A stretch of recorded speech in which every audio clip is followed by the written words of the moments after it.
శుక్లాంబరధరం విష్ణుం శశివర్ణం చతుర్భుజం ప్రసన్నవదనం ధ్యాయేత్ సర్వవిఘ్నోపశాంతయే. గురుర్బ్రహ్మ గురుర్విష్ణుః గురుర్దేవో మహేశ్వరః గురుః సాక్షాత్ పరబ్రహ్మ తస్మై శ్రీ గురవే నమః. శ్రీమాత్రే నమః.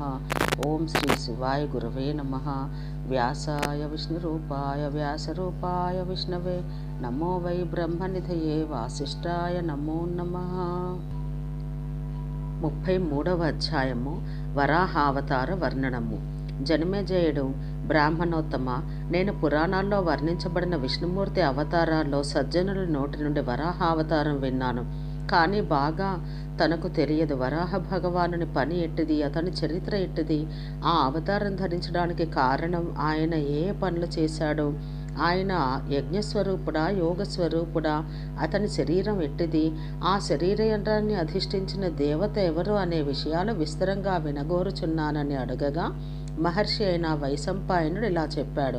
మహారాజా, పూర్వం మహాత్ముడైన విష్ణువు వరాహ రూపం ధరించి దంతాల ద్వారా పాతాళంలో ఉన్న భూమిని పైకి తెచ్చాడు. శ్రీ మహావరాహ చరిత్ర మిక్కిలి గొప్పది, వేదశాస్త్రాలచే అలంకరించబడింది. శ్రీ మహావిష్ణువు యొక్క పురాతనమైన వరాహ చరిత్రను చెబుతున్నాను విను. నీవు పరిశుద్ధుడవై ఇంద్రియ జయంతో వినాలి. వేద ప్రసిద్ధమైన పవిత్రముకు పురాతన కథను నాస్తికులకు ఎప్పుడూ చెప్పకూడదు. విద్వాంసులు ఈ పురాతన నారాయణ చరిత్రను సాంఖ్యయోగ స్వరూపంగా చెప్పారు. దీని తాత్పర్యం తెలుసుకోవడంలో సమర్థుడైన వాడే యథార్థమైన మనిషి. అన్ని దేవగణములో అన్ని జీవగణములో సమస్తము అతని యొక్క ఆత్మస్వరూపమై ఉన్నది. 1000 యుగాలు పూర్తి కాగానే జీవులు సమాప్తి చెందుతారు. గొప్ప అపశకునాలు కనిపిస్తాయి. ఆ సమయంలో భగవంతుడు విష్ణువు 3 జ్వాలలు గల అగ్నిరూపం ధరించి జీవులను శోషింపచేస్తాడు. వేదాంగాది సమస్తము అతని తేజస్సుచే కాల్చబడి బ్రహ్మ మొదలుగా ప్రపంచమంతా అతని శరీరంలో లీనమవుతుంది. సూర్యుడు నిత్యము ఉదయిస్తున్నట్టే సృష్టి కూడా మరల జరుగుతూనే ఉంటుంది. 1000 యుగాలు పూర్తయితే ఒక కల్పం పూర్తవుతుంది. ప్రళయకాలంలో ఘోరమైన అంధకారం తప్ప మరేమీ ఉండదు. జీవుడెవ్వరూ కనబడడు. అప్పుడు భగవంతుడైన హృషీకేశుడు పడుకోవడానికి ప్రారంభిస్తాడు. అప్పుడు అతని మెడలో కమలముల మాల పడి ఉంటుంది. మహాలక్ష్మి కూడా అతని శరీరంలోనే ప్రవేశించి నిద్రిస్తుంది. భగవంతుడు చెప్పసఖ్యం కాని నిద్రాయోగాన్ని పొంది 1000 సంవత్సరాల వరకు పడుకొని ఉంటాడు. 1000 సంవత్సరాలు పూర్తి కాగానే స్వయంగా మేలుకొంటాడు. లేవగానే అతని మనసులో సృష్టి ఆలోచన ఏర్పడుతుంది. దేవతలు కోరిన దాన్ని భగవంతుడే పూర్తి చేస్తాడు. భగవంతుడైన నారాయణుని విషయంలో దేవతలు కూడా ఏమీ ఎరుగరు. ఎప్పుడూ అతన్ని అంతు చూచినవాడు లేడు. 1000 సంవత్సరాల తర్వాత ఒక గుడ్డును పుట్టిస్తాడు. ఆ గుడ్డు నుండి ఈ జగత్తంతా జన్మిస్తుంది. ఇది శ్రీ మహాభారతంలో హరివంశమందలి భవిష్య పర్వంలో వరాహావతార వర్ణనము అని 33వ అధ్యాయం. 34వ అధ్యాయము వరాహము భూమిని పైకి తెచ్చుట. వైశంపాయనుడు ఇలా చెప్పాడు. మహారాజా, వేదాలను బట్టి పూర్వం ఈ జగత్తు బంగారపు గుడ్డుగా ఉంది. 1000 సంవత్సరాల తర్వాత భగవంతుడు ఆ గుడ్డును పైకెత్తి 2 భాగాలుగా విభజించాడు. ఆ గుడ్డుపై రంధ్రభాగం ఆకాశం కొంచెం కాలమైన తర్వాత లోకాన్ని సృష్టించాలని ఆ గుడ్డును కిందకు తిప్పి 8 భాగాలు చేశాడు. తర్వాత అనేక భాగాలుగా విభజించబడింది. ఆ గుడ్డుపై రంధ్రం ఆకాశమైంది. సజ్జనులకు అదే ప్రధాన సాధనమైంది. ఆ గుడ్డు కింది భాగం పాతాళమైంది. భగవంతుడు దేవతలను సృష్టించడానికి నిర్మించిన గుడ్డుకు 4 పక్కల 8 కన్నాలు తయారు చేశాడు. కన్నాలు దిశ విదిశ అనే 2 భాగాలుగా విభజించబడ్డాయి. ఆ గుడ్డుని పగలగొట్టే సమయంలో వెలువడ్డ 2 ముక్కలు అనేక విధాలైన రంగులు గల మేఘాలుగా తయారయ్యాయి. అండం యొక్క తడి భాగం భూమికి నలుపులా వ్యాపించింది. దానికి పూర్వం ఖండించబడిన బంగారు గుడ్డు నుండి జలభాగం స్రవించి దాని నుంచి బంగారు పర్వతం పుట్టింది. మిగిలిన నీటి నుండి దిశ విదిశ అంతరిక్ష స్వర్గ ఇంకా ఇతర ప్రదేశాలు తడిచాయి. ఆ జలం పడ్డ ప్రతి స్థలమందు పర్వతం పుట్టింది. భూమి పర్వతాల చేత వనాల చేత నిండి ఎత్తుపల్లాలుగా అయింది. అనేక యోజనాలు విశాలంగా ఉన్న అనేక పర్వతాలతో భారం చేత పీడించబడింది. మెల్లమెల్లగా కిందికి పడిపోవడం మొదలుపెట్టింది. అప్పుడు భగవంతుడు భూమి పాతాళానికి పోవడం చూసి తన తేజస్సుచే పైకి తేవాలని నిశ్చయించాడు. అప్పుడు భూమి భగవంతునితో, ఓ పురుషోత్తమ, నీకు నమస్కారం. సమస్త జీవరాశులను ధరిస్తూ రక్షిస్తున్నావు. నీవు ప్రధానంగా ధరిస్తూ ఉంటే మేం కూడా ధరించే శక్తిని పొందుతున్నాం. ఓ వీరుడా, లోకక్షేమం కోరి ప్రతి యుగంలోనూ నా భారాన్ని తగ్గిస్తున్నావు. దురాత్ములైన రాక్షసులచే బాధించబడి నిన్ను శరణు వేడాను. నేను నిన్ను శరణు వేడుతున్నాను, నన్ను రక్షించు. నీకు శరణాగతి చేస్తే భయమంతా పోతుంది. భగవంతుడు, దేవి, నీవు సందేహించకు, నిశ్చింతగా ఉండు, శాంతి పొందము. ఇప్పుడే నిన్ను పాతాళం నుండి పైకి తీసుకువస్తాను. ఒక క్షణం ఆలోచించి జలక్రీడ మీద కోరికతో యజ్ఞవరాహ రూపం ధరించి భూమిని పైకి తేదలిచాడు.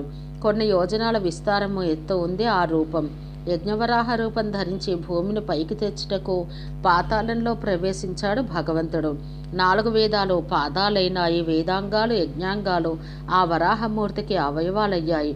ఇట్టి యజ్ఞవరాహమూర్తి పాతాళంలో నీటితో కప్పబడిన భూమిని తన దంతాల చివర నిలిపి పైకి తెచ్చాడు. ఇలా భూమిని ధరించిన చేతనే భగవంతుడు ధరాధరుడుగా పిలువబడుతున్నాడు. భూదేవి కూడా నిశ్చింతగా సుఖంగా ఉంది. భూమి దేవాది దేవుడైన భగవంతునికి ప్రణామం చేసింది. మహారాజా, ఈ విధంగా భూదేవిని లోకక్షేమం కొరకు భగవంతుడు ఉద్ధరించాడు. తర్వాత భగవంతుడు భూమిని అనేక భాగాలుగా విభజించాలని నిశ్చయించుకున్నాడు. ఇది శ్రీ మహాభారతంలో హరివంశమందలి భవిష్య పర్వంలో వరాహము భూమిని పైకి తెచ్చుట అను 34వ అధ్యాయము. 35వ అధ్యాయం. వరాహమూర్తి నదులు సృష్టించుట. వైశంపాయనుడు ఇలా చెప్పాడు. మహారాజా, ఆ సమయంలో భూమి జలరాశి మీద తేలుతూ విశాలమైన నావ వలె కనిపించింది. శరీర విస్తార కారణంగా నీటిలో మరలా మునగలేదు. తర్వాత నారాయణుడు భూమిని ఎలా విభజించాలి, నలువైపులా పర్వతాలతో ఎత్తు చేయాలి అని విచారించాడు. నలువైపులా సముద్రాల నుంచి మధ్యలో బంగారుమయమైన మేరు పర్వతాన్ని నిర్మించాడు. అది చాలా విశాలమైన ఎత్తైనది కూడా. ఆ పర్వతం మీద ఫలపుష్పాలతో ప్రకాశించే అనేక వృక్షాలను స్థాపించాడు. దానికి కొంచెం దూరంలో తూర్పు ఉదయ పర్వత నిర్మాణం చేశాడు. విశ్వకర్మ దాని మీద తన నివాస స్థానం ఏర్పరచుకున్నాడు. తర్వాత మంచురాశితో శోభించే హిమాలయాన్ని సృష్టించాడు. దాని మీద బ్రాహ్మణ గణం సేవించే నదీ ప్రవాహాన్ని నిర్మించాడు. దాని పేరు వసుధార. ముత్యాలు, శంఖాలు కలిగే అమృత సమానమైన నీటితో ఒక పవిత్ర నది తూర్పు దిక్కును ప్రకాశింపచేస్తూ ప్రవహిస్తుంది. ఆ నది శోభ వర్ణనాతీతం. తర్వాత దక్షిణ దిక్కున రమణీయమైన పర్వతం స్థాపించబడింది. దానిలో సగభాగం బంగారం, సగభాగం వెండి. అది దక్షిణ దిక్కునందే కావలసిన పండ్లను ఇచ్చేది. మనోహరమైన వృక్షాలతో నిండిన భానుమాన్ అనే పర్వతాన్ని నిర్మించాడు. తర్వాత బంగారుమయమైన కుంజరం అనే పర్వతాన్ని, గంధపు చెట్లతో కూడిన వృషభగిరిని, మలయ పర్వతాన్ని, వింజ పర్వతాన్ని నిర్మించాడు. ఆ దిక్కునందే పయోధర అనే నదిని సృష్టించాడు. తర్వాత పడమర దిక్కుకు వెళ్ళాడు. అక్కడ అస్తమయ పర్వతాన్ని నిర్మించాడు. ఈ విధంగా వరాహస్వామి వేలాది పర్వతాలను స్థాపించి వరాహ పర్వతాన్ని కూడా స్థాపించాడు. పశ్చిమ దిశ యందు అనేక విధాలైన పర్వతాలను స్థాపించిన తర్వాత ఉత్తర దిక్కున అనేక పర్వతాలు స్థాపించాడు. తర్వాత మందర పర్వత గంధమాదన గిరులను స్థాపించాడు. ఆ పర్వతం మీద జంబూ నది ప్రవహిస్తున్నది. తర్వాత కైలాసమున శతముఖి అనే నది ప్రవహిస్తూ ఉంటుంది.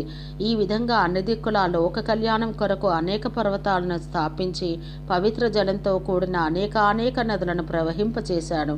ఇది శ్రీ మహాభారతంలో హరివంశమందలి భవిష్య పర్వంలో వరాహమూర్తి నదులను సృష్టించుట అను 35వ అధ్యాయము.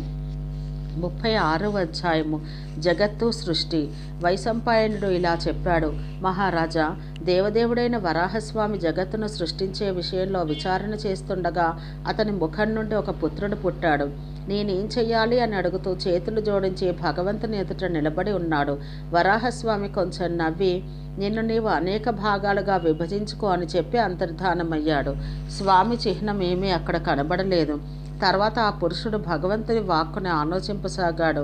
అప్పుడు ఆకాశంలో ఓం అనే శబ్దం ఉచ్చరించబడింది.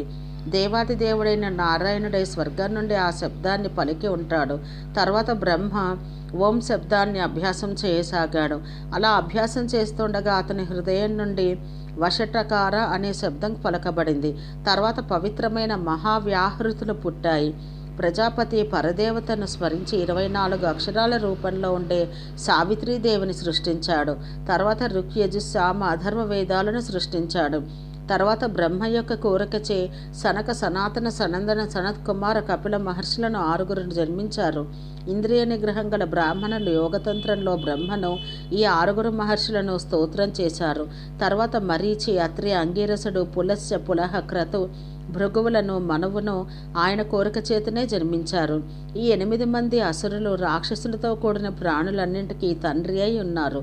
ఈ మహర్షులందరూ వీళ్ళ ప్రజలు 1000 సంవత్సరాల తర్వాత ముక్తిని పొందుతారు.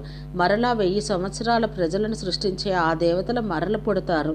పనిని బట్టి ఒక్కొక్క కల్పంలో దేవతల పేరు, జన్మ వేరుగా ఉంటాయి.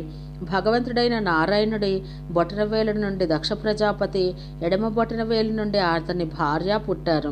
వాళ్లకు పుట్టిన కన్యలు లోకమాతలయ్యారు. వాళ్ళ సంతానం 3 లోకాల్ని వ్యాపించింది. అదితి మొదలైన కన్యలను కశ్యపునికిచ్చి వివాహం చేశాడు. తర్వాత దక్షుడు అరుంధతి, వసు మొదలగు 10 మంది కన్యలను బ్రహ్మపుత్రుడైన మనువుకు ఇచ్చాడు.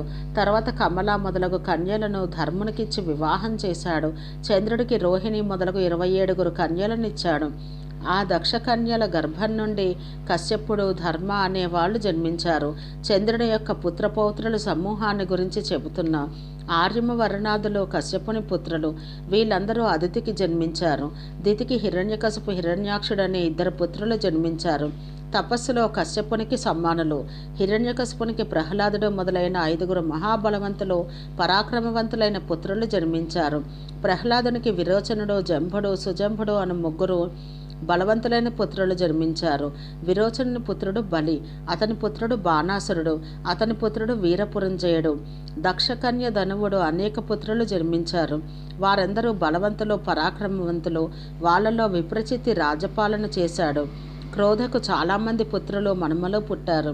వాళ్ళందరూ క్రూరకర్ములు. చంద్రుడు, రాహువు సింహిక పుత్రులు. కాళ అనే స్త్రీకి కాలేయగణం పుత్రులు. ఓం సహనాభవతు సహనౌ భునత్తు సహ వీర్యం కరవావహై తేజస్వినావధీతమస్తు మా విద్విషావహై. ఓం శాంతి శాంతి శాంతి.